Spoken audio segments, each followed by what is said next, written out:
కాగా తెలంగాణ ఆవిర్భావ దినోత్సవ వేడుకలు జూన్ 2వ తారీఖు తెలంగాణ రాష్ట్ర ఆవిర్భావ దినోత్సవ సందర్భంగా భాగ్యనగరం కొత్త శోభను సంతరించుకుంది. హైదరాబాద్లోని అసెంబ్లీ, సచివాలయం, చార్మినార్, జీహెచ్ఎంసీ మొదలగు ప్రాంతాలను త్రివర్ణ పతాక రంగుల విద్యుత్ దీపాలతో అధికారులు అందంగా అలంకరించారు. కాగా తెలంగాణ ప్రత్యేక రాష్ట్రం 2014 జూన్ 2న ఏర్పడింది. ఇప్పటికీ 11 ఏళ్లు పూర్తి చేసుకుని 12వ ఏట అడుగు పెడుతోంది.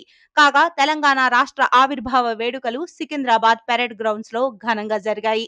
సీఎం రేవంత్ రెడ్డి జాతీయ జెండాను ఆవిష్కరించారు.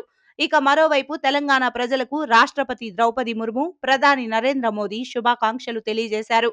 ఆర్థిక, సాంకేతిక అభివృద్ధిలో కొత్త రాష్ట్రం దూసుకుపోతోందని ముర్ము పేర్కొన్నారు. పురోగతికి చేస్తున్న అవిరాళమైన కృషికి ఈ రాష్ట్రం ప్రసిద్ధి చెందిందని మోదీ తెలుగులో రాసుకొస్తూ శుభాకాంక్షలు తెలియజేశారు.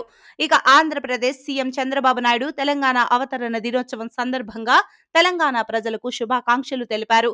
తెలుగు రాష్ట్రాలుగా వేరైనా తెలుగు ప్రజలు, తెలుగు జాతి ఒక్కటేనని, తెలుగు వారు ఎక్కడున్నా సమున్నతంగా ఎదగాలనేదే తన ఆలోచన, ఆకాంక్ష అని, తెలుగు రాష్ట్రాలు అభివృద్ధిలో పోటీ పడుతూ వికసిత్ భారత్ 2047 నాటికి అగ్రస్థానానికి చేరుకోవాలని, ఇందులో ప్రతి తెలుగు పౌరుడు భాగస్వామి కావాలని తాను పిలుపునిస్తున్నట్లుగా ఆయన ట్వీట్ చేశారు. అలాగే AP deputy CM Pawan Kalyan Telangana రాష్ట్ర ఆవిర్భావ దినోత్సవ శుభాకాంక్షలను తెలియజేశారు.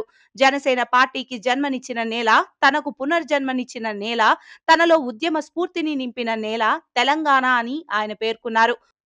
3.5 కోట్ల ప్రజల ఆశలు, ఆకాంక్షలకు, దశాబ్దాల పోరాటాలకు ప్రతిరూపంగా విద్యార్థులు, యువత బలిదానాలతో ప్రత్యేక రాష్ట్రం ఏర్పడిందని ఆయన గుర్తు చేశారు.